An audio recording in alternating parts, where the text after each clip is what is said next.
Hello and welcome to my channel. I'm Virginia Cinquemani, sustainability coach, trainer and author. What if I told you that communication and not technical solutions is the way out of the sustainability issues we have today? Now, we know we are in a crisis, right? Lots of conflicts around the world, the climate behaving increasingly erratically, and animals and plant species are rapidly declining. And I'm so sorry for the doom and gloom, but I studied the situation very, very closely, and I realized that lots of the issues we are facing right now are actually connected to poor communication. I know we spend a lot of time as sustainability professionals to really hone the technical skills, but actually if you are a sustainability professional nowadays, you must have lots of qualifications. You probably have quite a lot of the answers to most of the problems we're facing. However, you might struggle to sell sustainability to directors and clients, maybe your own colleagues or even your family. But actually, if that's the situation, if that's where you're at, you are in the right place.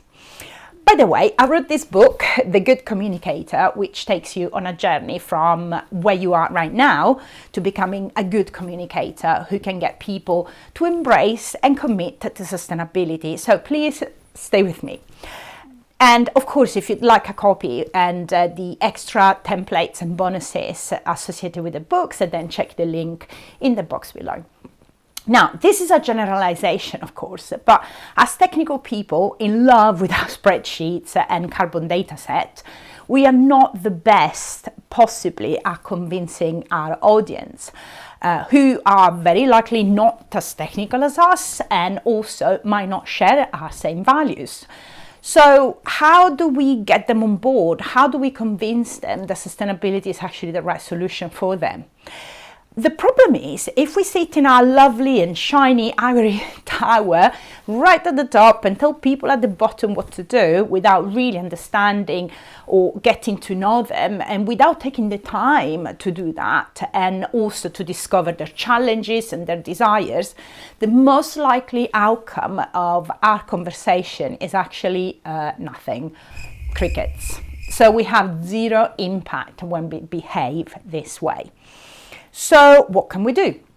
Now, there is a lot that we can do to improve our communication style and get to know our audiences and understand better, where they're at, and also build a rapport with them, even though it might be feeling a bit yucky because you might not like them that much.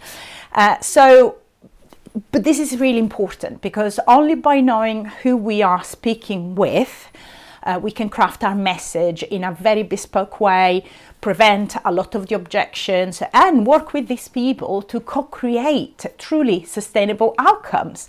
But I will come back to co-creation in a minute. Now, I thought it would be fun to take you on the Good Communicator's journey from caterpillar to butterfly with the little cartoons that I drew for the launch of my book in mid-January 2025. Now, let's start by looking at what's in our power to change. And that's, guess what? It's ourselves. So that's pretty much step 0 in my book. It doesn't have a number, but it's really about shifting our own mindset. I think generally that this is the most important aspect of our journey from caterpillar to butterfly. So many of us are completely disillusioned with our original dreams of changing the world. And even though we produce more renewable energy than ever before, and you will find a lot of eco or green products, don't like that way of saying it, in supermarkets, you also have, on the other hand, very worrying data about the climate, and not everyone, especially recently, who's in power is actually on board with this sustainability agenda. And that's very worrying, but it might also be closer to us, our clients, our colleagues. And add to this the avalanche of doom and gloom news that we receive every day. It can be quite tough. However, please know that you are already ready, really, to make a massive impact in the world. You have all that it takes. You just need to come out of your cocoon. At the moment, you might admire other people, thinking that you will never be able to be as eloquent or articulated as they are, or as brave to be, for example, a true activist. But you know what? Let me tell you, you have it in you. I mean, not necessarily to go out and stop the traffic and be put into prison for that, but by any means, if you want to do that, you can. But you have everything that it takes to become a good communicator. I'm the example of this because when I landed on the UK soil about 23 years ago, I didn't know one single word of English, I promise. And so I spent about 9 months working in restaurants, Italian and Chinese, but that's, a story for another video. And trying to learn the language. And if now I'm in a position to actually teach communication, that means it is possible to do. And, beyond language, because there are so many different ways of communication and communicating, that language is only one of them. Of course, it takes a bit of practice every day to become a better communicator, but the beauty of it is that you might already have lots of the opportunities every day to practice these skills, because you speak to people, you might see clients, etc. So I would suggest you start from the most basic skill, but also the most important, which is listening attentively without the intent of replying. Just sit there, absorb what the other person is saying without interrupting. And I tell you what is so difficult for me in the first place. I got ADHD and interrupting is my way. However, over the years and training as a coach, I learned the importance of listening, not least because you actually learn something much more than when you're speaking. And when you're truly, truly listening, you are going to understand what they need and what they want, what your audience is all about. And that's fundamental to the rest of the process. Now, another issue that I found very often in my clients is that they feel really isolated, like the whole world is going mad, which feels like it, and that feels incredibly depressing. Now, I'm here to tell you that you are not alone. All of us, sustainability folks, go through this. But just look around and find ways of connecting with others, not to moan, to complain. By the way, I mean, you can do it for like 3 seconds, but it doesn't really change anything if you complain and that's it. It's really to put your heads together and co-create change.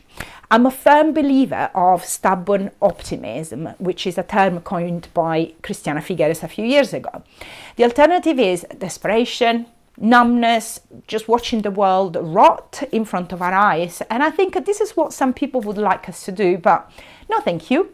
There are many of us out there trying to do the right thing. So people really, truly have the power.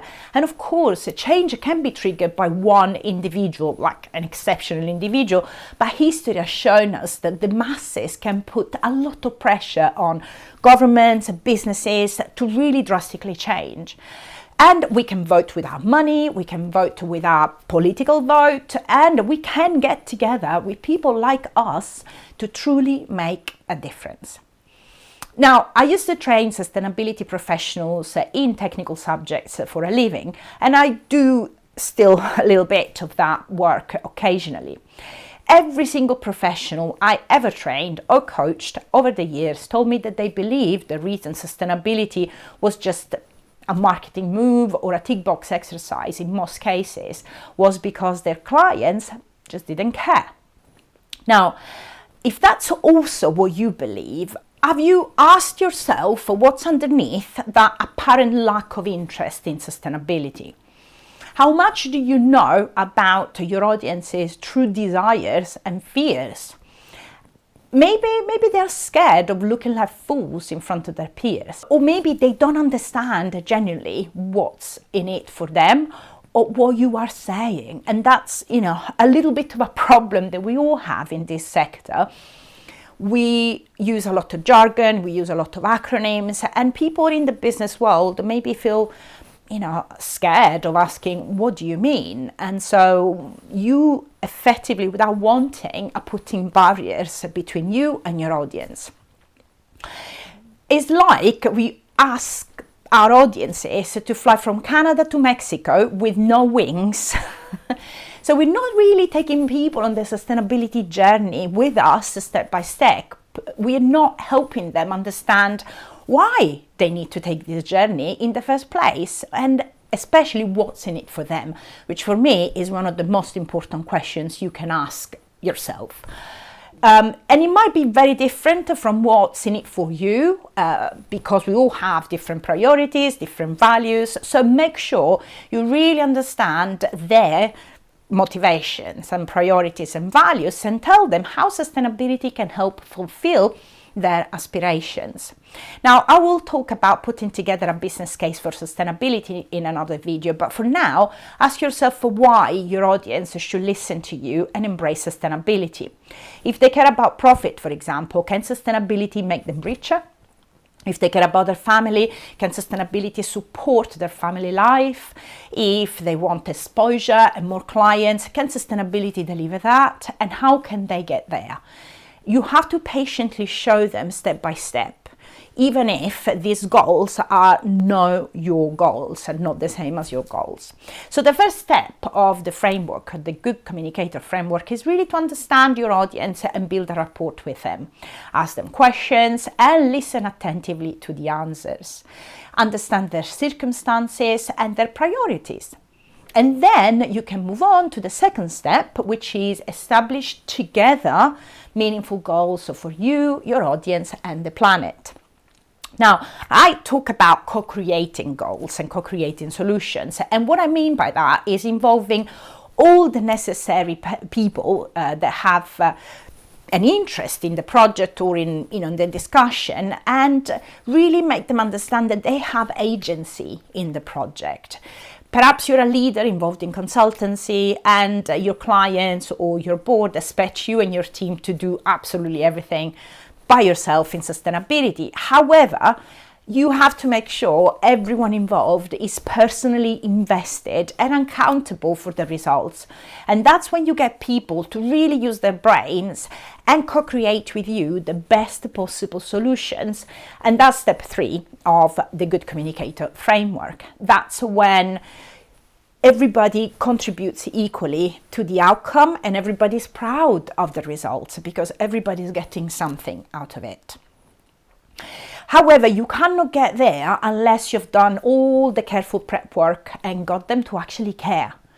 So there are lots of techniques to co-create beautifully, and one of the simplest, but also the one you can try today as soon as you finish watching this video, is yes and, which if you're familiar with this comedian's technique, you will know that it consists of never say no to what the other person says, or maybe not but, as we used to do, but really saying yes and. Now, you don't have to accept absolutely everything somebody else is saying, but just maybe choose the 10-20% that you can accept and you actually agree with, and build upon it, add to it. So for example, you can say something like, your passion for your business is remarkable, and I think the solution that I have in mind can truly make a difference to your profit line and reputation and attract a new customer base, all the ethical folks, something like that. So when we co-create solutions, though, we get to incredible outcomes that we couldn't have thought of our own. It's like making a cake. Every single ingredient is actually not as tasty as the final result, which is the cake. So we all have to input, because we know sustainability. They will know their business much better than you. You need both. Now, system thinking really helps here, but that's, material for another video, or of course you can find out more if you read my book. Now, obviously not everything will always completely go plain sailing all the time, and even when you do your prep work. But once you have spent some time getting to know your audience before and during your interaction with them, it will be easier to anticipate, for example, their objections. For instance, the classic, we haven't got the resources, we haven't got the time, not now, we haven't got the money. Now, put in the comment if this is also the sort of reply you get when you try and persuade people to adopt sustainability. Now, there is a whole chapter in the book dedicated to common biases people suffer from, but also how to persuade the unpersuadable. My suggestion is, if in doubt, stay open and curious, and most importantly, offer to help. This is so fundamental. If you don't know why they're objecting, why they are pushing back, then offer to help, because people feel closer to others when they are genuinely willing to help, as opposed to those who impose their views and try to force them onto others. Now, final step is, once you get people interested in your ideas, you need them to commit. But how can you do that? You need to make sure they have the right support from the top management. If not talking directly to top management, you need support from other people who can actually implement the changes. You need to make sure they have enough resources like money to carry on, and also that you need to make sure that they believe it is possible to adopt sustainability, and that actually that change will produce good results. Why people would otherwise adopt sustainability if they think it's not going to make a difference?